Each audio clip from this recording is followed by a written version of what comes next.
Hello, good morning, सत श्री अकाल, नमस्ते, आदाब। तो दो लेक्चर्स हम लोगों ने पढ़े, बीच में थोड़ी सी व्यवधान हुई टेक्निकल फ्लॉज के कारण। आज तीसरे लेक्चर के साथ हम आपके सामने प्रस्तुत हैं। तीसरे लेक्चर में पहले चैप्टर के एनसीईआरटी के इलेक्ट्रिक चार्जेस एंड फील्ड्स का तीसरा लेक्चर। तीसरे लेक्चर में हम लोग चार्ज के इनवेरियंस, लेकिन स्पेसिफिक चार्ज के वेरिएंस को डिस्कस, स्पीड चेंज के साथ, वेलोसिटी चेंज के साथ चार्ज की वैल्यू पर कोई फर्क नहीं पड़ता है। आपने देखा था रिलेटिव मोशन का कोई फर्क नहीं पड़ता था, इसको हम लोगों ने समझा था। परंतु स्पेसिफिक चार्ज वेलोसिटी चेंज होने के साथ चेंज होता है। आज का जो टॉपिक मैं कवर करूंगा वो होगा conductors and insulator. Conductors and insulator. Conductors चालक, इंसुलेटर्स कुचालक। इंसुलेटर को नॉन कंडक्टर भी बोलते हैं ना, नॉन कंडक्टर। तो कंडक्टर्स ऐसे सब्सटेंसेस को बोलते हैं जिनमें नॉर्मली बहुत सारे फ्री इलेक्ट्रॉन अवेलेबल हो। फ्री इलेक्ट्रॉन किसे कहते हैं? किसी एटम के आउटर शेल का जो इलेक्ट्रॉन होता है वो न्यूक्लियस से सबसे दूर होता है। तो न्यूक्लियस का सबसे कम अट्रैक्शन उससे काम करता है, यानी न्यूक्लियस से सबसे कम बंधा। अब पीरियोडिक टेबल के first group, second group, third group के एलिमेंट्स जो होते हैं, इनके आउटर सेल के जो इलेक्ट्रॉन होते हैं वो नॉर्मल रूम टेम्परेचर पर ही इतनी ज़्यादा काइनेटिक एनर्जी हासिल कर लेते हैं कि वो न्यूक्लियस से जो बंधन है उस बंधन को तोड़ करके एटम से अलग हो जाए और उस सब्सटेंस, उस पदार्थ के भीतर रैंडम फ्री मोशन करते हैं, मुक्त गति करते हैं। इसलिए इन इलेक्ट्रॉन्स को फ्री इलेक्ट्रॉन। अब ये फ्री इलेक्ट्रॉन बिल्कुल उसी तरह बिहेव करते हैं जैसे गैस में मॉलिक्यूल बिहेव। आपको पता है कि गैस के मॉलिक्यूल्स रैंडम मोशन करते हैं, बिल्कुल रैंडम मोशन। एक मॉलिक्यूल चलता है, आगे दूसरा मॉलिक्यूल पड़ा, टकराया, टकराने के बाद अपनी डायरेक्शन चेंज कर देता, आगे दूसरा मॉलिक्यूल पड़ा, फिर टकराया, टकराने के बाद अपनी डायरेक्शन चेंज कर दिया, फिर आगे गया, टकराया, टकराने के बाद डायरेक्शन चेंज कर दिया, फिर टक्कर हुआ, डायरेक्शन चेंज कर दिया, फिर टक्कर हुआ, डायरेक्शन चेंज कर दिया, फिर टक्कर हुआ, डायरेक्शन चेंज कर दिया। रैंडम मोशन करता रहता है किसी गैस का मॉलिक्यूल। बिल्कुल सेम पैटर्न पे जो कंडक्टर्स होते हैं, कंडक्टर्स वो होते हैं जिनमें फ्री इलेक्ट्रॉन। फ्री इलेक्ट्रॉन हो का मतलब क्या हुआ? मुक्त इलेक्ट्रॉन। मुक्त इलेक्ट्रॉन आया कहाँ से? कंडक्टर सब्सटेंस जो होते हैं इनके एटम का के आउटर सेल का इलेक्ट्रॉन जो न्यूक्लियस से सबसे दूर होता है, न्यूक्लियस उसको बांध नहीं पाता है और नॉर्मल रूम टेम्परेचर पर ही आउटर सेल का इलेक्ट्रॉन कमरे की गर्मी से, रूम टेम्परेचर से ही इतनी काइनेटिक एनर्जी, इतनी गतिज ऊर्जा ले लेता है कि वो न्यूक्लियस से बंधन को तोड़ करके एटम से मुक्त हो जाता है, फ्री हो जाता है और उसी सब्सटेंस के भीतर रैंडम मोशन करता है। अब जब रैंडम मोशन करता है तो जो कंडक्टर्स हैं उनमें जिन एटम के आउटर सेल का इलेक्ट्रॉन निकल गया वो क्या बन जाएगा? पॉजिटिव आयन बन जाएगा। वो पॉजिटिव आयन बन जाएगा क्योंकि न्यूक्लियस में पॉजिटिव चार्ज जितने थे पहले उतने ही बाहरी ऑर्बिट में इलेक्ट्रॉन का नेगेटिव चार्ज था। अब एक इलेक्ट्रॉन जब बाहरी ऑर्बिट से निकल गया तो बाहरी ऑर्बिट में नेगेटिव चार्ज कम हो गया, न्यूक्लियस में पॉजिटिव चार्ज ज्यादा हो गया, तो फिर कुल मिलाकर के एटम पॉजिटिव चार्ज हो गया, उसको अब आयन बोल, और ये इलेक्ट्रॉन फ्री हो गया। ऐसे बहुत सारे फ्री इलेक्ट्रॉन और आयन रहते हैं कंडक्टर्स में, चालकों में। और ये इलेक्ट्रॉन रैंडम मोशन करते हैं, बिल्कुल गैस के मॉलिक्यूल की भांति। चला इलेक्ट्रॉन, टकराया आयन से, आयन से टकराने के बाद आगे गया दूसरे फ्री इलेक्ट्रॉन से दूसरे फ्री इलेक्ट्रॉन से टकराया, फिर गया, फिर आगे आयन पड़ गया, फिर आगे गया, फिर एक फ्री इलेक्ट्रॉन पड़ गया। तो इस प्रकार ये रैंडम मोशन करता रहता है। इसको इसीलिए इस कंडक्टर्स में जो फ्री इलेक्ट्रॉन है, यही फ्री इलेक्ट्रॉन ही कंडक्शन के लिए यानी करंट फ्लो के लिए, चालन के लिए जिम्मेदार होते इन इलेक्ट्रॉनों को, चूंकि ये इलेक्ट्रॉन फ्री इलेक्ट्रॉन गैस के मॉलिक्यूल की तरह बिहेव करते हैं, इसलिए इनको गैस इलेक्ट्रॉन भी कहते हैं।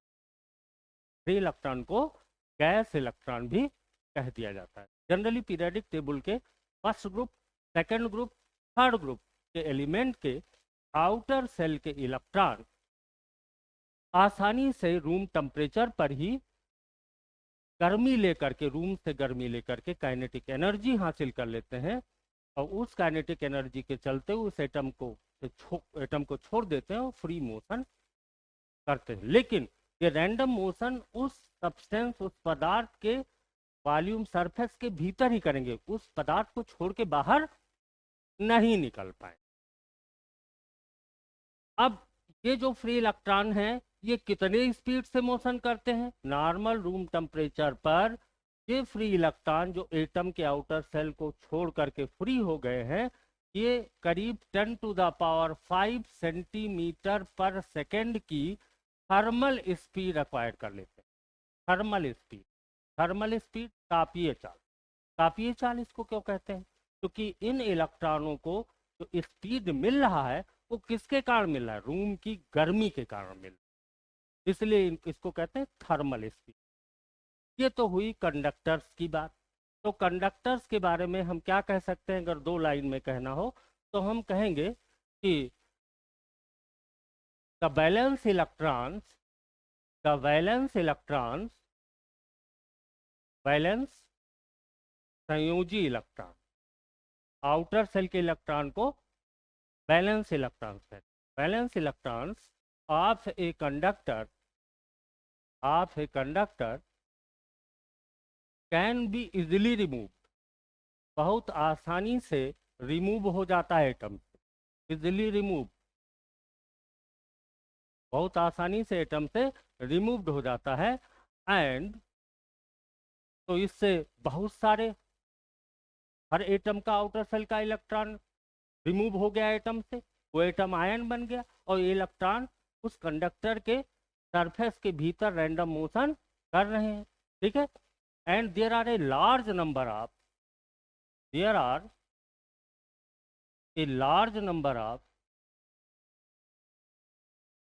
फ्री इलेक्ट्रॉन फ्री हो गए ना, इनको फ्री इलेक्ट्रॉन्स कहेंगे। इन्हीं फ्री इलेक्ट्रॉन्स के कारण जब वोल्टेज पोटेंशियल डिफरेंस लगाया जाता है तो फ्री इलेक्ट्रॉन हाई पोटेंशियल से लो पोटेंशियल की तरफ भागते हैं, उसी कारण करंट फ्लो होता है। Free electrons inside the surface of the conductor,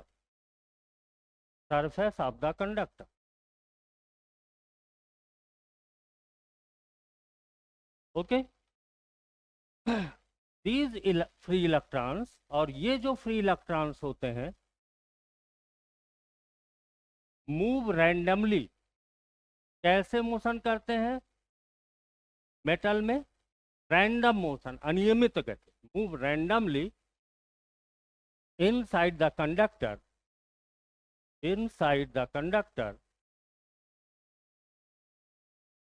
like gas molecules. जैसे कि गैस मॉलिक्यूल, आपने 11th में gas kinetic theory of gases पढ़ा है, वहाँ पर आपने पढ़ा है कि जो गैस के मॉलिक्यूल होते हैं वो रैंडम मोशन करते रहते हैं गैस के वॉल्यूम के भीतर, randomly inside the conductor like gas molecules. This is why, इसी वजह से these free electrons, ये जो फ्री इलेक्ट्रॉन होते हैं, are also called gas electron। ये तो बात हुई कंडक्टर की। कंडक्टर वो सब्सटेंस जिनके आउटर सेल का इलेक्ट्रॉन, वैलेंस इलेक्ट्रॉन, जो न्यूक्लियस से सबसे कम, न्यूक्लियस जिस पर फोर्स लगा पा रहा है, इसको लूजली बाउंड इलेक्ट्रॉन कहते हैं। आउटर सेल के इलेक्ट्रॉन को valence electron, loosely bound electron, outer most electron, ये न्यूक्लियस से इसको बांध नहीं पा रहा है, और नॉर्मल रूम टेम्परेचर पर ही ये आउटर सेल का वैलेंस इलेक्ट्रॉन इतनी काइनेटिक एनर्जी रूम की गर्मी से हासिल कर लेता है कि जो बंधा हुआ था थोड़ा मोड़ा न्यूक्लियस से अट्रैक्शन के तहत उसको डिफाई करके ये उस एटम को छोड़ करके उस कंडक्टर के सरफेस के भीतर रैंडम मोशन करने लगता है गैस के मॉलिक्यूल भांति। अब मैंने अभी आपको समझाया कि कंडक्टर्स के जो एटम्स होते हैं आयन बन जाते हैं, क्योंकि आउटर सेल का इलेक्ट्रॉन निकल गया तो पूरा एटम एक प्लस आयन हो जाएगा। अब ये फ्री इलेक्ट्रॉन्स उस कंडक्टर में मोशन करते समय आयन से टकराते हैं और अदर फ्री इलेक्ट्रॉन से टकराते हैं, तो इसीलिए इनको गैस इलेक्ट्रॉन कहते हैं। अब ऐसे सब्सटेंस के ऊपर जब पोटेंशियल डिफरेंस विभवांतर लगाओ तो ये फ्री इलेक्ट्रॉन हाई पोटेंशियल से लो पोटेंशियल की तरफ करने लगते हैं। इसी को करंट कंडक्शन धारा प्रवाह कहते हैं। अब बात करते हैं इंसुलेटर्स या नॉन कंडक्टर की कुचालकों।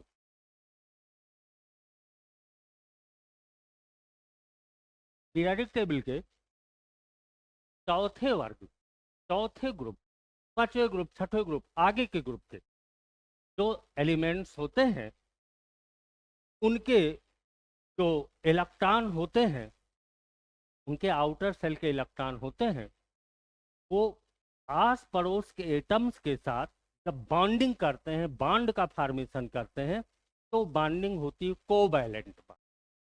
केमिस्ट्री में तुम लोग ने कोवैलेंट बॉन्ड, हिंदी वाले उसको सहसंयोजक बंध है। शेयरिंग ऑफ इलेक्ट्रॉन, इलेक्ट्रॉन का शेयर करके साझा का। भाई आपको पता है कि कोई भी सब्सटेंस एक एटम दूसरे एटम से जब बॉन्डिंग करता है तो ऑक्टेट बनाने की कोशिश करता है, ऑक्टेट बनाता है अस्थायित्व पाने के लिए, स्टेबिलिटी हासिल करने के लिए। तो तीसरे ग्रुप तक तो सब्सटेंस जब बॉन्डिंग बनाते हैं तो इलेक्ट्रॉन ट्रांसफर कर देते हैं। एक ने इलेक्ट्रॉन ट्रांसफर कर दिया दूसरे के पास, तो एक पॉजिटिव आयन बन गया, एक नेगेटिव आयन बन गया, तो इलेक्ट्रॉनिक बॉन्ड फॉर्मेशन। ये इतना मजबूत बॉन्ड नहीं होता। First group, second group, third group के एलिमेंट्स जब बॉन्डिंग करते हैं तो बॉन्डिंग करते समय प्राय करते क्या है कि एक एटम ने अपने आउटर सेल के इलेक्ट्रॉन को दूसरे एटम को, पड़ोसी वाले एटम को दे दिया। तो हुआ क्या, उससे क्या हुआ कि एक प्लस आयन बन गया, दूसरा माइनस आयन बन गया, तो उनके बीच में इलेक्ट्रॉनिक बॉन्डिंग होती है। बहुत ज्यादा मजबूत बॉन्ड नहीं होता है, इसलिए first group, second group, third group में आउटर सेल का इलेक्ट्रॉन बहुत आसानी से फ्री हो जाता है।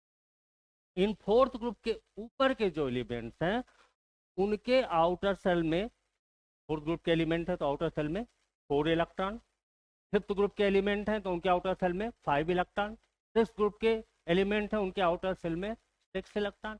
अब ये कोई एटम 6 इलेक्ट्रॉन नहीं निकाल सकता, 4 इलेक्ट्रॉन नहीं निकाल सकता, ना 4 इलेक्ट्रॉन हासिल कर सकता है पड़ोसी से। इसलिए ये साझा करते हैं, शेयरिंग ऑफ इलेक्ट्रॉन करके ऑक्टेट पूरा करते हैं। इसके कारण इनके बीच जो बॉन्डिंग होती है वो कोवैलेंट बॉन्डिंग, सहसंयोजक बंध बन, और ये बॉन्ड इतना तगड़ा होता है भैया कि आप कितनी भी आप हीट दो या कोई भी तरीका लगाओ, ये बॉन्ड टूटता नहीं है। और टूटता नहीं है तो फ्री इलेक्ट्रॉन नहीं उपलब्ध होगा, आउटर सेल का इलेक्ट्रॉन फ्री। इसलिए इनके दूसरे तरीके से कह सकते हैं कि इंसुलेटर या नॉन कंडक्टर कुचालक वो होते हैं जिनके आउटर सेल का बैलेंस इलेक्ट्रॉन जो है वो इतना टाइटली बाउंड होता है न्यूक्लियस से कि आप कुछ भी करो, आउटर सेल का इलेक्ट्रॉन एटम को नहीं छोड़ पाएगा, न्यूक्लियस उसको बांध के रखता। तो अब ऐसे सब्सटेंसेस में आउटर सेल का इलेक्ट्रॉन चूंकि फ्री नहीं हो पाया, इसलिए इन सब्सटेंस में फ्री इलेक्ट्रॉन है नहीं, और फ्री इलेक्ट्रॉन है नहीं, फ्री इलेक्ट्रॉन ही कंडक्शन या चालन करते हैं, इसलिए इनमें कंडक्शन या चालन नहीं हो सकता है। तो इस बात को चलो लिख लेते हैं 2 लाइन में। समझना सबसे जरूरी है, और समझकर दिमाग में उस चीज को बैठाना ये सबसे जरूरी है अगर आपको कुछ करना है, कुछ लेवल का करना है, आगे बढ़ना है। तो मैं इंसुलेटर्स की बात करूं तो इन इंसुलेटर्स, इंसुलेटर को नॉन कंडक्टर भी कहते हैं, in insulators free electrons are not available, free electrons are not available, not available because the valence electrons valence electron किसको कहते हैं? सबसे बाहरी कक्षा का जो इलेक्ट्रॉन, सबसे बाहरी ऑर्बिट का जो इलेक्ट्रॉन एटम का होता है उसको क्या बोलते हैं? Valence electron. क्योंकि बॉन्ड बनाने में यही पार्टिसिपेट करता है, यही भाग लेता है, इसी से बैलेंसी एटम की डिसाइड होती है। ठीक है, तो उसको बैलेंस इलेक्ट्रॉन कहते हैं, आउटर मोस्ट इलेक्ट्रॉन को। Because the valence electron are so tightly bound, इतना मजबूती से बंधे होते हैं न्यूक्लियस के अट्रैक्शन के कारण, bound with the nucleus, that they cannot be removed, that they cannot be removed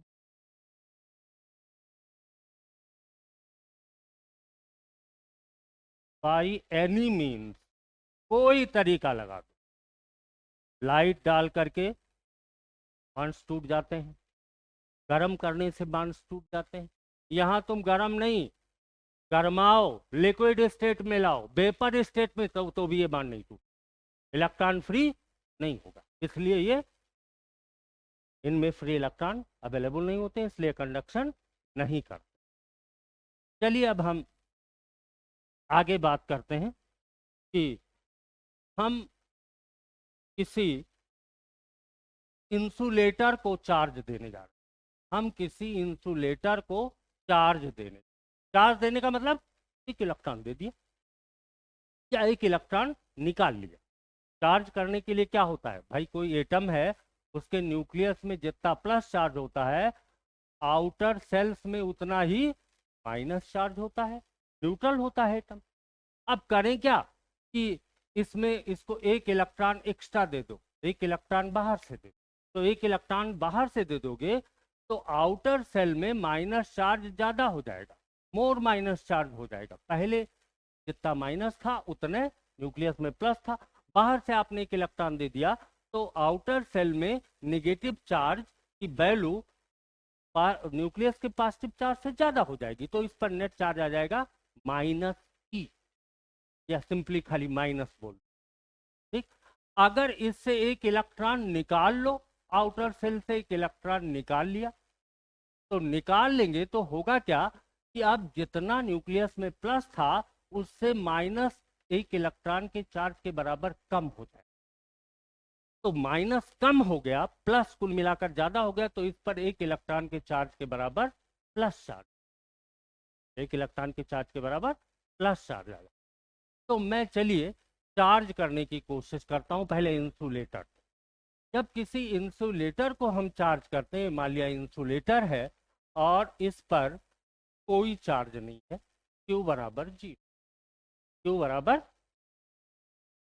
अब जब इस पर हम कहीं बाहर से एक इलेक्ट्रॉन या माइनस Q चार्ज दे देंगे तो होगा क्या कि ये माइनस Q चार्ज इसके पूरे वॉल्यूम में यूनिफॉर्मली डिस्ट्रीब्यूट हो जाएगा, और इस पर नेट चार्ज अब हो गया माइनस Q, नेट चार्ज हो गया माइनस Q। यानी जो आपने चार्ज दिया है इसको, वो चार्ज इसके पूरे टोटल वॉल्यूम में डिस्ट्रीब्यूट हो जाएगा, ये तो मैंने माइनस Q चार्ज दिया था, मैं कह रहा हूं मैं इसको प्लस Q चार्ज दे दूं।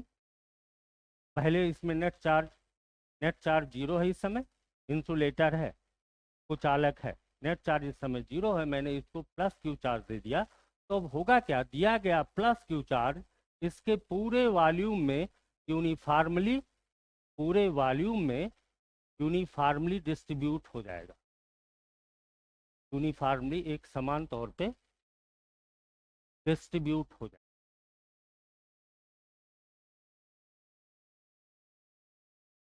अब यहाँ पर प्लस चार्ज जो हमने दिया, प्लस चार्ज देने का मतलब कि इतने चार्ज के बराबर के इलेक्ट्रॉन निकाल ली, प्लस चार्ज देने का मतलब। यहाँ पर माइनस चार्ज देने का मतलब इलेक्ट्रॉन दे दिए। ठीक, तो किसी इंसुलेटर को जब चार्ज हम करते हैं तो जितनी भी चार्ज वैल्यू उसको दी है प्लस Q माइनस Q में, वो पूरा का पूरा चार्ज उस इंसुलेटर के टोटल वॉल्यूम में यूनिफॉर्मली डिस्ट्रीब्यूट हो जाता है, पूरे आयतन में एक समान रूप से बट जाता है। ये तो बात हुई इंसुलेटर के चार्जिंग की। अब कोई कंडक्टर है उसको अगर हम चार्ज दें, कोई कंडक्टर है उसको चार्ज दें, कंडक्टर को चार्ज दें,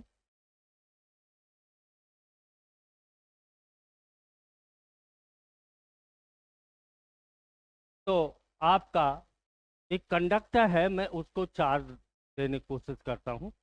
तो कंडक्टर को अगर चार्ज दोगे, ये कंडक्टर है और अभी इस पर कोई चार्ज नहीं, नेट चार्ज कितना है, 0 है, और मैंने इस पर -q चार्ज डाला, तो होगा क्या कि ये जो -q चार्ज दिया है, ये केवल और केवल इसके वॉल्यूम में, गूदे में नहीं जाएगा। अब ये प्लस चार्ज केवल और केवल सरफेस पर डिस्ट्रीब्यूट, अंदर नहीं जाएगा। -q charge will be distributed, but will be distributed only on the surface, on the surface of the conductor, केवल ऊपर ऊपर सरफेस पर, कूदे में नहीं जाएगा। जबकि जब इंसुलेटर था, नॉन कंडक्टर था, तो जितना आपने चार्ज दिया था, पूरा का पूरा चार्ज उसके पूरे वॉल्यूम में, पूरे आयतन में यूनिफॉर्मली डिस्ट्रीब्यूट हुआ। अगर कंडक्टर है तो कंडक्टर को आपने अगर कोई चार्ज दिया है, तो चार्ज भीतर नहीं जाएगा, गूदे में नहीं जाएगा, केवल सरफेस पर डिस्ट्रीब्यूट होगा। अब वो कंडक्टर चाहे हालो हो, खोखला हो, चाहे वो भरतू हो, सॉलिड हो, दोनों ही सिचुएशन में जो चार्ज दोगे, वो चार्ज केवल और केवल सरफेस के ऊपर डिस्ट्रीब्यूट होगा, भीतर वॉल्यूम में इंटर नहीं करेगा। ऐसे मैंने कहा, चाहे वो सॉलिड है, चाहे वो हालो है, खोखला है। जैसे मैं ले लेता हूं एक हालो कंडक्टर को, हालो कंडक्टर को ले लेता हूं, इसको +q चार्ज दे दिया, +q या -q कुछ भी दे सकते हैं।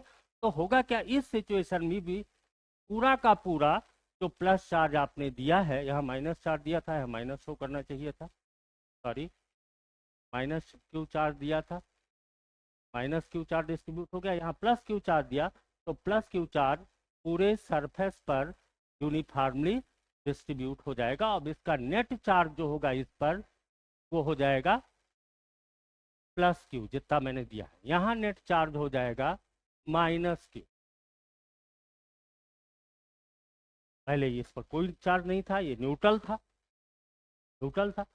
तो चाहे ये कंडक्टर, चाहे वो सॉलिड हो, चाहे हॉलो हो, उसको दिया गया पूरा का पूरा चार्ज उसके सरफेस पर यूनिफॉर्मली डिस्ट्रीब्यूट होगा। अब मैं एक सवाल ले लेता हूं, एक सवाल ले लेता हूं।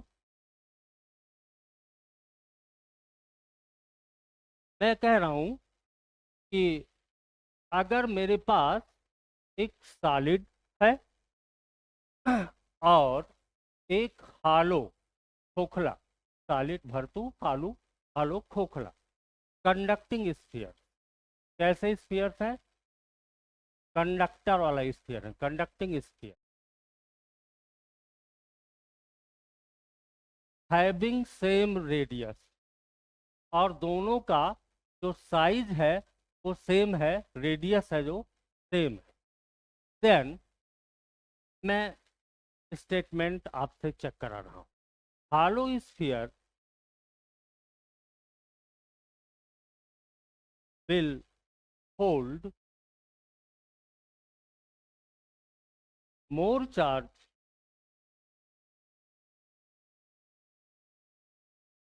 B. Solid sphere will hold more charge C. Both the spheres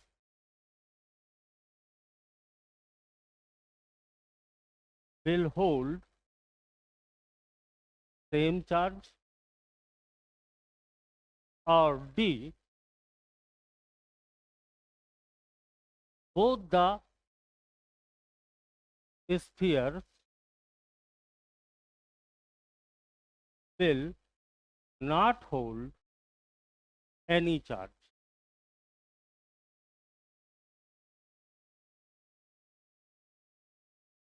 मैंने आपके सोचने के लिए एक सवाल बनाया कि if A solid and A hello, solid है, भरतू है, हालो खोखला है, कंडक्टिंग स्फीयर, कैसा स्फीयर है? कंडक्टिंग है, इंसुलेटिंग कुचालक वाले नहीं है, कंडक्टिंग स्फीयर है, हैविंग सेम रेडियस और सेम साइज के, तो उनको चार्ज किया जा रहा है। चार्ज करने पर हम कह रहे हैं क्या होगा? Hollow sphere will hold more charge, hollow sphere पर ज्यादा चार्ज आएगा कि सॉलिड स्फीयर पर ज्यादा चार्ज आएगा, कि दोनों पर सेम चार्ज आएगा, कि दोनों पे कोई चार्ज नहीं है?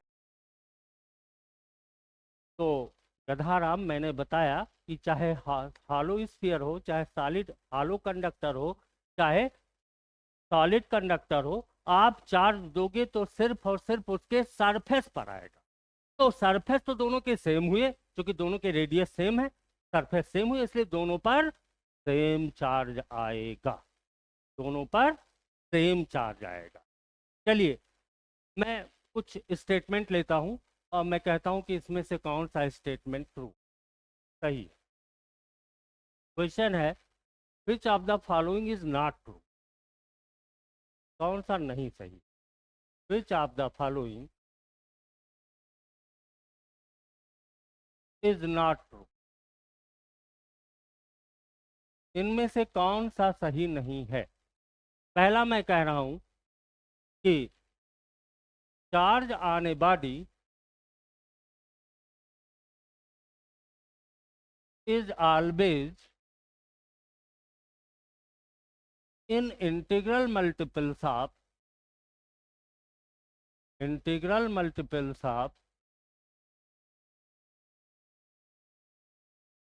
a certain charge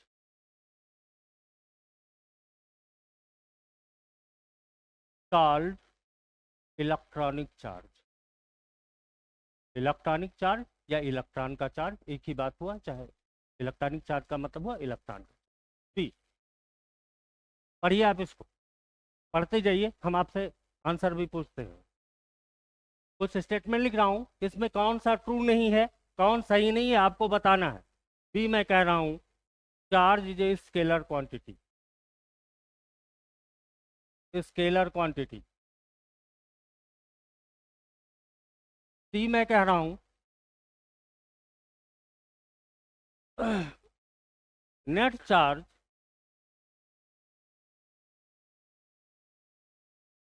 on an isolated system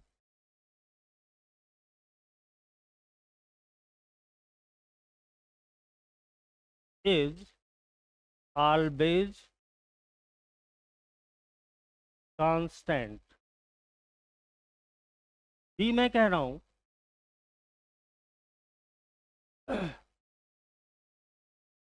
charge can be converted into energy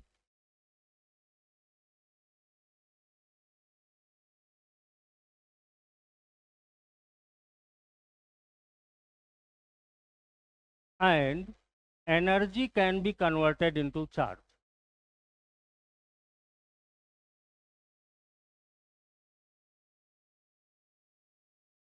into charge।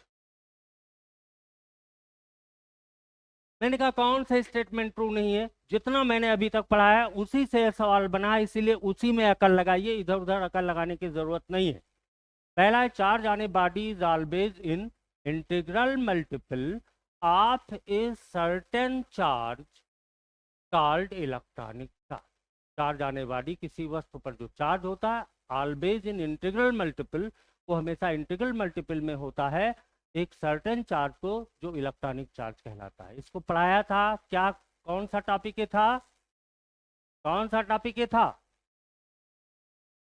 ये क्वांटाइजेशन ऑफ चार्ज था।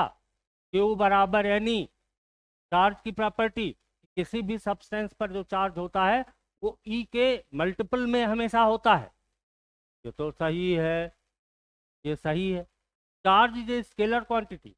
मैंने आपको बताया था कि चार्ज किसी सिस्टम पर निकालना है तो बिल्कुल अलजबरा के रूल से, बीजगणित के रूल से उसको जोड़ा जाएगा, तो ये भी सही है, scalar quantity. C, net charge on an isolated system, कोई सिस्टम है आइसोलेटेड है, बाहर से कुछ लेन देन नहीं हो रहा है, आइसोलेटेड मतलब बाहर से कुछ लेन देन ना हो, आइसोलेटेड सिस्टम है, उस पर जो नेट चार्ज कुल चार्ज है इज ऑलवेज कांस्टेंट, हमेशा कांस्टेंट होगा। इसको कौन सी थ्योरी कही गई थी, कौन सी property, conservation of charge, conservation of charge, charge conserve होता है, कांस्टेंट होता है, तो ये भी सही है, ठीक है। Charge can be converted into energy, charge को बदला जा सकता है एनर्जी में, और एनर्जी को बदला जा सकता है चार्ज में, ऐसा पढ़ाया है क्या कुछ, चार्ज की ऐसी कोई प्रॉपर्टी होती है क्या, नहीं, यही गलत है, ऐसे सवाल बनाया बनता है। चलिए अगला क्वेश्चन हम लोग देखते हैं।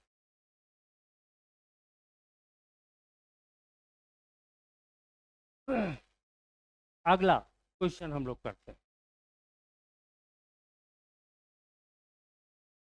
नेक्स्ट क्वेश्चन आपका हम लोग लेते हैं कि select the correct statement, select the correct statement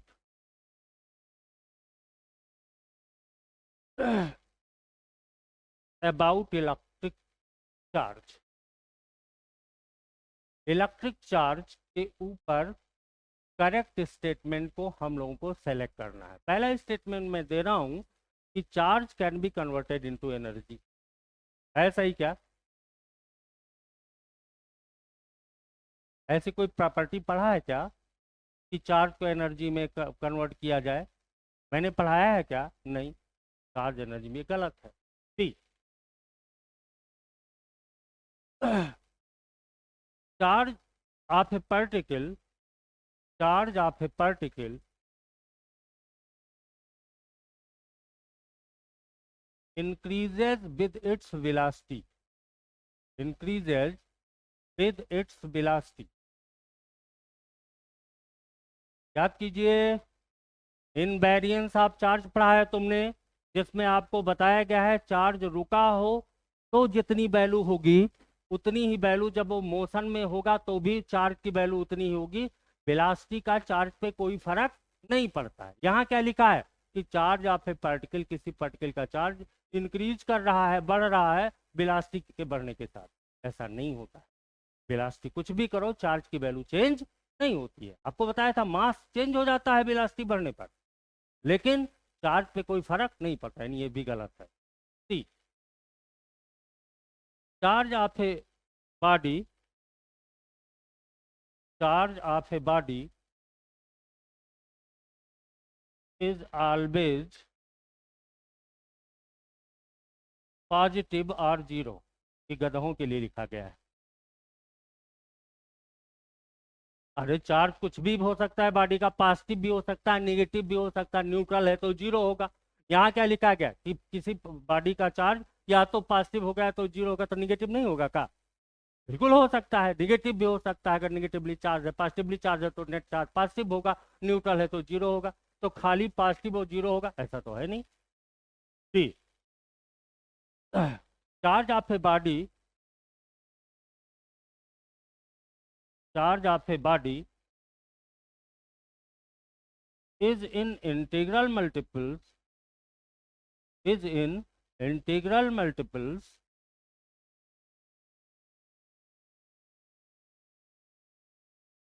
of charge of an electron, किसी बॉडी पर चार्ज, किसी वस्तु पर charge is in integral multiple, integral multiple में होगा, पूर्ण गुणज में होगा आप charge of an electron, electron के चार्ज का, ये सही है, इसको क्वांटाइजेशन ऑफ चार्ज कहा गया, यही सही। चलिए अगले ऑब्जेक्टिव क्वेश्चन पे, लास्ट ऑब्जेक्टिव क्वेश्चन पर आते हैं, फिर अगले टॉपिक पर। देखो बेटा, जितना मैं अभी एक लेक्चर पढ़ा रहा हूँ उतना सफिशिएंट नहीं है, मैं इस लेक्चर के ड्यूरेशन को बढ़ाने जा रहा हूँ कि जिससे आप कंफर्टेबली मेरे साथ पढ़ते हुए एग्जाम आने से पहले आपका एक एक टॉपिक का सिलेबस इजी लैंग्वेज में ख़त्म हो सके। इससे इजी लैंग्वेज में आपके लिए पॉसिबल नहीं हो पाएगा। तो मैं कह रहा था कि जो हिंदी मीडियम के स्टूडेंट्स हैं उनको ये बेटर होगा कि वो इंग्लिश में अभी से शिफ्ट हो जाए, क्योंकि नॉर्मली होता क्या है, स्टेट बोर्ड के बच्चों का होता क्या है कि उनको प्रिपरेशन के लिए कहीं जाना होता है। प्रिपरेशन के लिए जब वो जाते हैं तो फिर दिक्कत क्या होती है, वहाँ इंग्लिश मीडियम में ही टीचिंग होगी। हिंदी मीडियम के कहने के लिए बैच होते हैं, वो इंग्लिश होती है, और फिजिक्स के जो टर्म्स यूज होते हैं वो इंग्लिश में ही होते हैं। फिर उनके लिए एक बहुत बड़ी आफत बन जाती है कि वो 1 ईयर तो उनको एडजस्ट करने में उनका बर्बाद हो जाता है। इसलिए बेटर होगा कि 11 12 करते समय ही हम क्यों ना शिफ्ट हो जाएं। हम इंग्लिश नहीं बोल पाते हैं, हम लिख नहीं पाते हैं, ज़्यादा नहीं आता है मुझे, ठीक है, हम हिंदी मीडियम के, बट वो टर्म्स आवेश के बजाय चार्ज कहना क्या बुरा है, उसी टर्म में सीखना आपके लिए बेटर होगा। मैं आपको अभी वार्निंग दे रहा हूँ, अगर आप इसको कर लेते हो तो बेटर, नहीं तो फिर बाद में बेटा पछताना पड़ेगा। चलिए हम नेक्स्ट हेडिंग की तरफ चलते हैं। नेक्स्ट लास्ट क्वेश्चन एक कर लेते हैं, फिर हम कुछ न्यूमेरिकल्स करेंगे। तो which of the following question, which of the following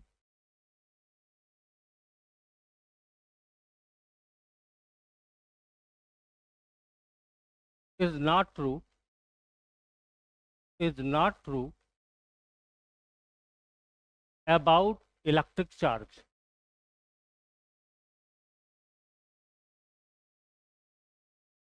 electric charge के बारे में निम्न में से कौन सा नहीं ट्रू है, नहीं सही है? A, charge is a scalar quantity, charge is a scalar quantity. Charge कैसी क्वांटिटी होती है? स्केलर ही होती है। स्केलर क्वांटिटीज वो क्वांटिटीज होती हैं जिनको आप अलजेब्रा के सिंपल रूल से जोड़ते हो। +5 कूलम चार्ज है, -2 कूलम चार्ज है, सीधे आपने जोड़ दिया +3 कूलम, तो चार्ज ऐसे जुड़ता है, तो ये तो ट्रू है। बी, चार्ज आप charge on an isolated system, isolated system, isolated का मतलब होता है उस सिस्टम में बाहर से ना कुछ आ रहा हो ना सिस्टम से कुछ बाहर जा रहा हो। Charge on an isolated system is always constant.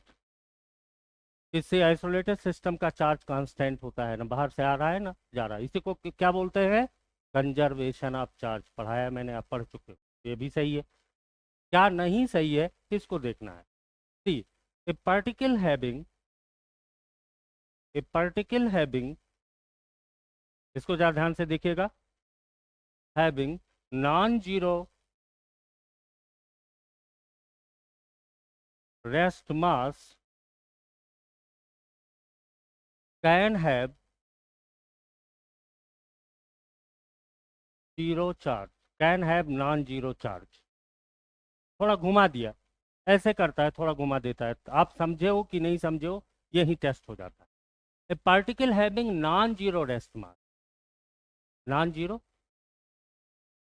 A particle having rest mass, क्यों समझ लें?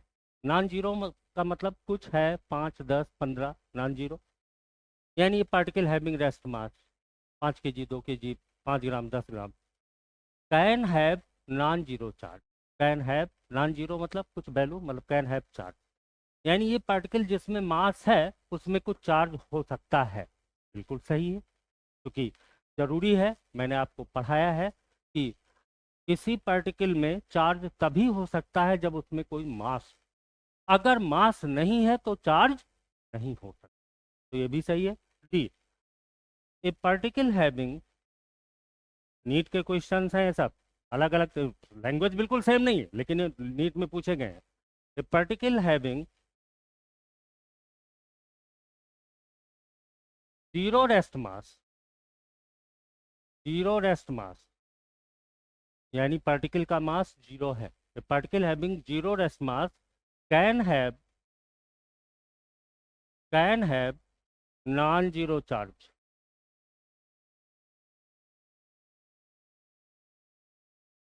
पार्टिकल हैविंग जीरो रेस्ट मास, पार्टिकल का मास कितना है?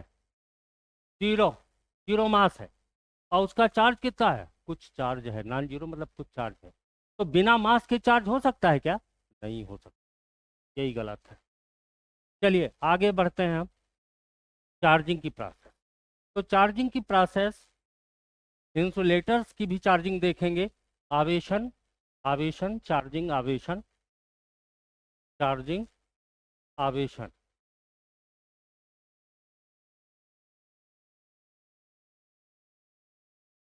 पहले हम इसमें देखते हैं इंसुलेटर।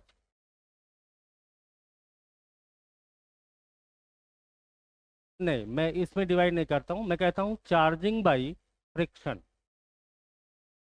फ्रिक्शन, रगड़ने से आवेशन, रगड़ने से आवेशन, चार्जिंग बाई फ्रिक्शन। ये तरीका चार्ज करने का केवल और केवल इंसुलेटर्स के लिए है। Only for insulators. दो इंसुलेटर्स को आपस में एक दूसरे के ऊपर रगड़ करके आप दोनों को चार्ज कर सकते हो, नॉट फॉर कंडक्टर। इस तरीके से चार्जिंग का काम आप कंडक्टर्स का नहीं कर सकते। तो चार्जिंग बाय फ्रिक्शन, रगड़ करके, रब करके, रबिंग करके आप दो इंसुलेटर्स को चार्ज कर सकते हो। बहुत सारे एग्जाम्पल होते हैं, आप 9th 10th में पढ़े होंगे कि एक ग्लास रॉड ले लिया और रेशम के कपड़े के ऊपर रगड़ा तो दोनों चार्ज हो जाते हैं। ये रेशम का कपड़ा क्या है? इंसुलेटर, कुछ अलग। रॉड, ग्लास रॉड क्या है? इंसुलेटर, कुछ अलग। रगड़ने से दोनों चार्ज हो गए। तो ये चार्जिंग बाय फ्रिक्शन, रगड़ कर, बाय रबिंग, बाय रबिंग, रगड़ कर जो चार्जिंग होती है वो किसकी होती है? इंसुलेटर की। कंडक्टर्स में ये नहीं हो सकती है। अब दो इंसुलेटर्स को आपने लिया और उनको रब किया, रब किया तो होता क्या है कि एक के इलेक्ट्रॉन कुछ ट्रांसफर होकर के दूसरे में चले जाते हैं, दूसरे में चले जाते हैं। तो होता क्या है, जिसमें इलेक्ट्रॉन चला गया तो पहले तो इस पर भी नेट चार्ज क्यों था? जीरो। इस पर भी नेट चार्ज जीरो था। उसके बाद में क्या हुआ, जब आपने रबिंग किया, रगड़ा, मान लिया ये रेशम था, ये जैसे कि क्षण थी, ग्लास था, तो एक से इलेक्ट्रॉन दूसरे में चले जाएगा तो जिसमें इलेक्ट्रॉन चला गया उस पर निगेटिव चार्ज आ जाएगा, और जिससे इलेक्ट्रॉन चला गया उस पर उतना ही सेम पॉजिटिव चार्ज आ जाएगा। ठीक उतना ही सेम पॉजिटिव चार्ज आ जाएगा। तो इसमें हुआ क्या? इसमें हुआ कि इलेक्ट्रॉन्स आर ट्रांसफर्ड, जो इलेक्ट्रॉन है वो एक से दूसरे में ट्रांसफर हो गए, are transferred from one body to other body, एक से दूसरे में। इससे क्या हुआ कि जिसमें गया वो निगेटिवली चार्ज हो गया, जिसमें गया उसमें negatively. The object in which electron entered, जिसमें चला गया, becomes negatively charge, negatively charged, and the object,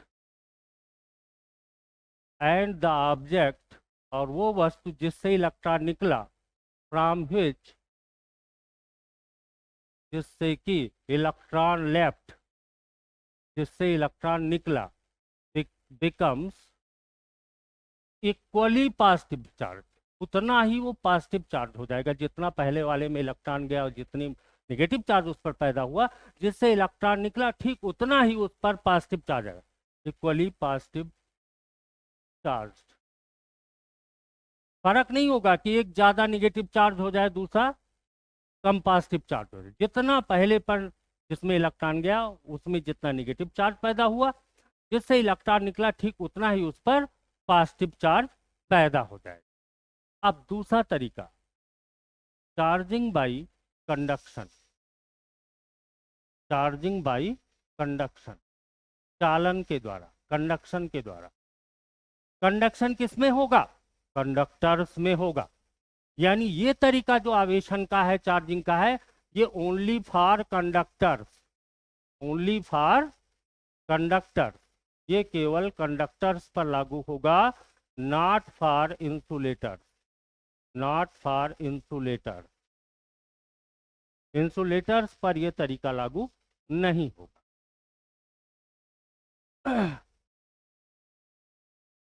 जैसे मैं कह रहा हूं कि एक ऑब्जेक्ट है ए, एक ऑब्जेक्ट है बी।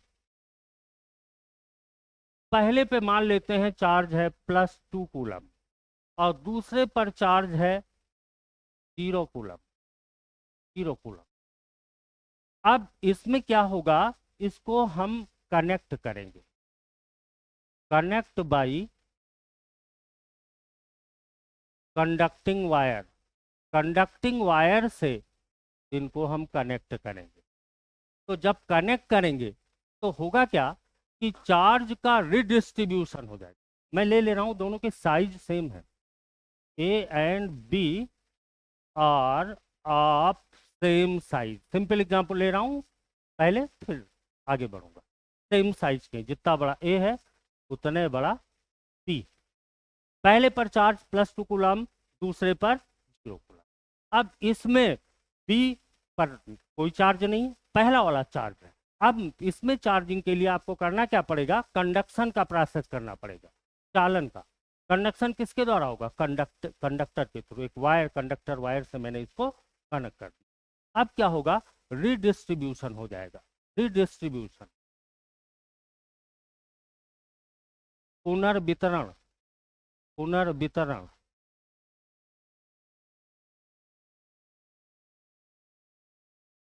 ये जो पहले पर चार्ज था +2 कूलम, दूसरे पर 0 कूलम, इन दोनों का आपस में बंटवारा हो जाएगा, रिडिस्ट्रीब्यूशन हो जाएगा। क्योंकि सेम साइज के हैं इसलिए होगा क्या कि पहले पर ए पर +1 कूलम आ जाएगा और बी पर भी +1 कूलम ही आएगा, बी पर भी +1 कूलम ही आएगा।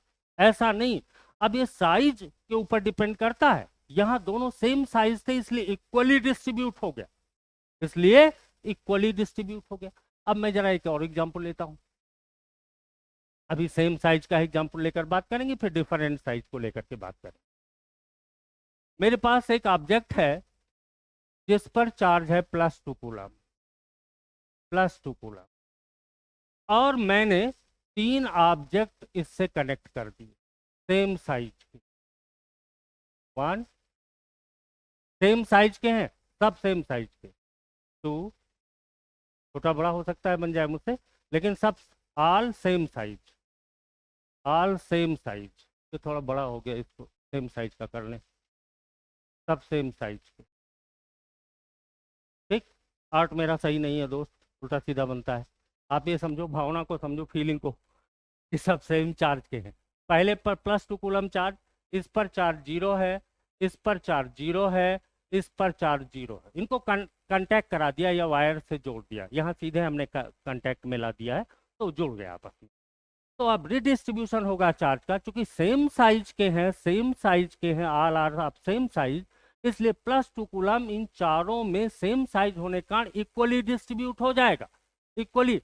यानी अब उसके बाद में होगा क्या, इन चारों पर जो चार्ज बनेगा वो बराबर बराबर बनेगा। +2 को 4 भाग में डिवाइड करो, +0.5C, +0.5C, +0.5C, +0.5C, चारों मिला करके 2 कूलम हो गया। अब अगर साइज सेम ना होते तो, चलिए उसकी बात करते हैं। इससे नीट में, जेई में क्वेश्चन पूछे जाते हैं, हर साल पूछे, बड़े सिंपल से क्वेश्चन होते हैं। प्रॉब्लम क्या होती है कि बच्चा, जैसा कि मैं पहले भी आपसे बात कर चुका हूँ, बच्चा बेसिक तौर पे पढ़ा नहीं होता है, बेसिक एनसीईआरटी उसकी क्लियर नहीं रहती है, इसलिए वो वहां पर देखता रहता है। एक है मान लिया ऑब्जेक्ट और इसकी रेडियस है R1, R1 ये ऑब्जेक्ट ए। दूसरी, इस पर चार्ज है Q1। दूसरा ऑब्जेक्ट है B, इस पर चार्ज Q2 है, इसकी रेडियस है R। अब इस पर नेट चार्ज कितना होगा, चार्ज स्केलर क्वांटिटी होती है, अलजेब्रा से आप जोड़ लोगे Q1 + Q2। अब अगर इनको टच करा दें इनको टच करा दें या वायर से कनेक्ट कर दें। अब अगर टच करा दें या वायर से कनेक्ट कर दें, कंडक्टिंग वायर से कनेक्ट कर दें, तो चार्जेस किस तरह डिस्ट्रीब्यूट होंगे। वहां तो इक्वली डिस्ट्रीब्यूट हो रहे थे, सेम साइज होने का। तो कनेक्ट कर दें तो चार्जेस किस तरह डिस्ट्रीब्यूट होंगे, ये हमें समझना है। तो चार्ज तो कंजर्व होगा ही, चार्ज ऑलवेज कंजर्व रहता है, यहां भी कंजर्व रहेगा। नेट चार्ज जितना है सिस्टम का Q1 प्लस Q2, टच कराने से पहले, टच कराने के बाद में कुछ भी हो जाता है इन पे चार्ज, ए पर कुछ हो जाता है बी पर, लेकिन फिर भी दोनों का चार्ज जोड़ने पर Q1 प्लस Q2 ही आएगा, क्योंकि चार्ज आइसोलेटेड सिस्टम का कांस्टेंट होता है। तो चार्ज कंजर्व तो रहेगा, नेट चार्ज, कुल चार्ज कंजर्व रहेगा, संरक्षित रहेगा, पर रिडिस्ट्रीब्यूट होगा। जैसे पिछले केस में आपने देखा रिडिस्ट्रीब्यूट हुआ, रिडिस्ट्रीब्यूट होगा। अब यहाँ रिडिस्ट्रीब्यूट होने में साइज मैटर करता है। बड़ा वाला जिसका जितना हो आंचल यहाँ पर, उसको सौगात उतनी मिलेगी। जिसका बड़ा है साइज, उसको ज्यादा चार्ज मिलेगा। जिसका छोटा है साइज, उसके हिस्से में कम चार्ज डिस्ट्रीब्यूट होने पर जाएगा। तो अब क्या है इसका रूल, क्या है? तो इसका रूल है कि मान लिया इन दोनों पर टच कराने के बाद में पहले का रेडियस कितना था R1, दूसरे का रेडियस कितना था R2। मान लेते हैं इस पर चार्ज हुआ Q1 डैश और इस पर Q2 डैश, अभी मेरे को पता नहीं, बट रूल है कि Q1 डैश जो पहले पर चार्ज आएगा वो उसके रेडियस के प्रोपोर्शनल होगा, दूसरे पर जो चार्ज आएगा वो दूसरे के रेडियस के प्रोपोर्शनल होगा। अगर इनका मैं रेशियो देखूं Q1 डैश अपान Q2 डैश, तो कितना हो जाएगा R1 अपान R2, R1 अपान R2। चलो हम इसको इक्वेशन नंबर 1 कह, इसको हम इक्वेशन नंबर 1 कह देते हैं। अब चार्ज कंजर्व है, चार्ज कंजर्व है, तो कंजर्व है तो भाई साहब पहले टच करने से पहले नेट चार्ज कितना था, कनेक्ट करने के बाद में पहले चार्ज कितना आ गया Q1 डैश, दूसरे पर Q2, तो सेम होना चाहिए, चार्ज ना बढ़ेगा ना घटेगा। क्यों भाई? ओके। आप जरा देखिए, जरा देखिए, यहां से हम निकाल रहे हैं Q2 डैश कितना हो जाए, यहां से Q2 डैश कितना, बोलो। R2 upon R1 Q1 dash होगा कि नहीं होगा? अब चलिए यहां पर लगाते हैं Q1 dash plus Q2 dash. अभी आपका आया था Q1 dash plus Q2 dash is equal to Q1 plus Q2, charge conserve है। मैं फार्मूला एक डिजाइन कर रहा हूं। अब Q2 डैश के जगह पर मैं इतना रख दूंगा, तो Q1 dash plus R2 upon R1 और Q1 dash is equal to Q1 plus Q2। Common ले लिया Q1 डैश, तो ये हो गया R1 plus R2 upon R1 is equal to Q1 plus Q2। Okay, तो आपका यहां पर Q1 डैश कितना हो जाएगा, फिर Q1 डैश कितना ये उधर जाएगा तो पलट जाएगा, R1 अपान R1 plus R2 into Q1 plus Q2। ये क्या है? कनेक्ट करने से पहले नेट चार्ज, कनेक्ट करने, दोनों कंडक्टर को कनेक्ट करने से पहले कुल चार्ज, सही तो था। अब यहां पर एक रिदम आपको दिखाई पड़ेगा, Q1 डैश है तो पहले की रेडियस आई है, ऐसे Q2 डैश लिखोगे तो दूसरे की रेडियस आएगी। आप मैथमेटिक्स करके यहाँ पर Q2 डैश के बजाय Q1 डैश की वैल्यू निकाल करके इसमें रख करके सॉल्व करोगे तो आ जाएगा Q2 dash is equal to R2 upon R1 plus R2 into Q1 plus Q2 into Q1 plus Q2। तो ये फार्मूलेशन हो गया, ये फार्मूलेशन हो गया, ये आपके दिमाग में रहना चाहिए। अब चलिए हम इसी पर देखते हैं, एक क्वेश्चन करते हैं। अलग अलग साइज के दो कंडक्टर लेते हैं। पहला कंडक्टर मैं ले रहा हूं जिस पर चार्ज है 10 कूलम। दूसरा कंडक्टर ले रहा हूं जिस पर चार्ज है -6 कूलम। ऑन कनेक्टिंग बोथ, पहले की रेडियस R1 है R और दूसरे की रेडियस है R2, दूसरे की रेडियस है R2 2R, 2 गुना बड़ा है। ऑन कनेक्टिंग बोथ, दोनों को जब मैं कनेक्ट कर दूंगा, दोनों कंडक्टर्स को, कनेक्टिंग बोथ कंडक्टर्स, एक कंडक्टर के लिए है formula, what will be charges on both conductor. तो इनको आपस में टच करा देने के बाद इन पर अलग अलग चार्ज क्या होंगे। पहले कितना चार्ज +10 कूलम, दूसरे पर -6 कूलम। पहले की रेडियस R, दूसरे की 2R, यानी दूसरा 2 गुना बड़ा है। तो कह दो सर ये तो बहुत ईजी है। हाँ जी बिल्कुल ईजी है, क्योंकि पहले पर चार्ज कितना आएगा, Q1 dash is equal to, क्या फार्मूला है, R1/R1 + R2 into Q1 + Q2।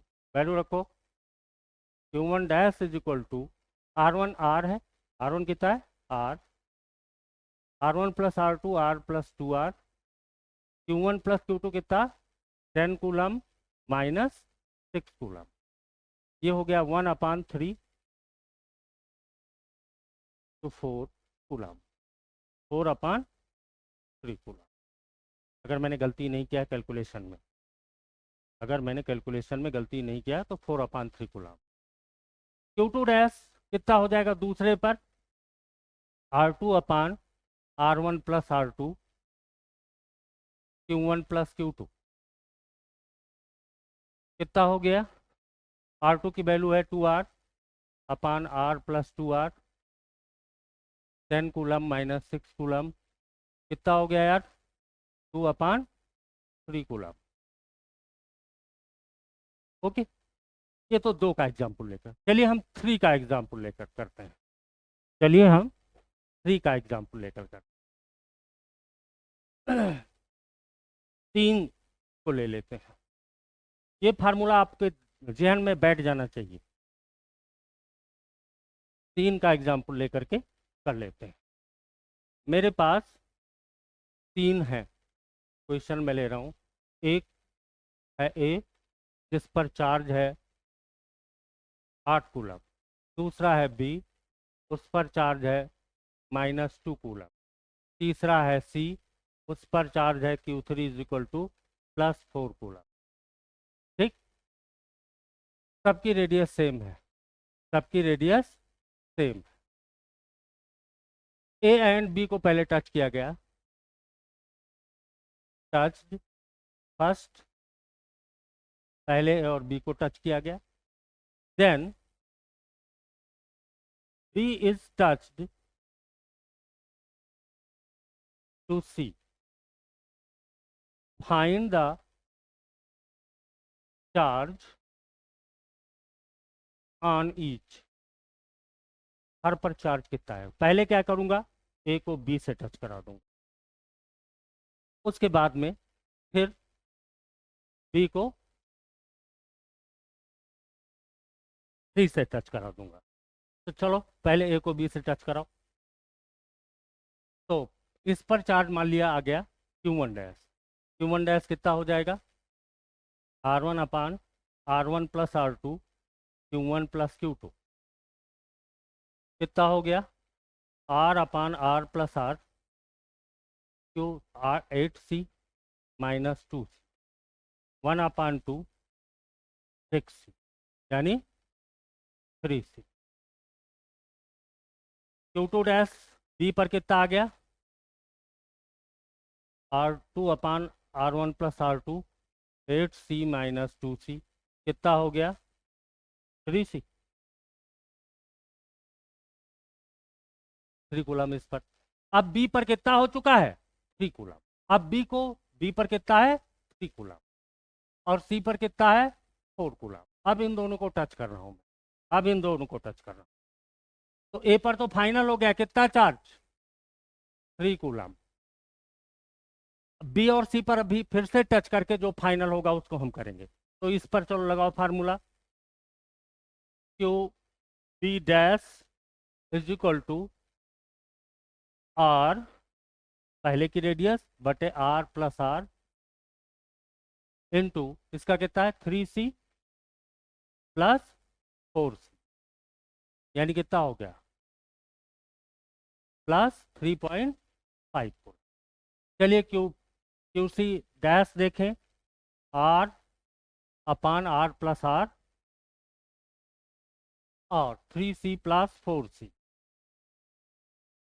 ये भी हो गया प्लस 3.5 कूलम। फाइनल आंसर क्या बना? फाइनल आंसर बना कि पहले पर चार्ज आएगा 3 कूलम, दूसरे पर चार्ज आएगा प्लस 0.35 कूलम, तीसरे पर चार्ज आएगा प्लस 0.35 कूलम। ओके, चलिए हम एक और न्यूमेरिकल लेते हैं आज, फिर हम बढ़ाएंगे अपना टाइम नेक्स्ट लेक्चर्स में। चलो आज यहीं तक रखने देते हैं क्योंकि 1 घंटे से ऊपर टाइम शो कर रहा है, और फिर नेक्स्ट लेक्चर में कल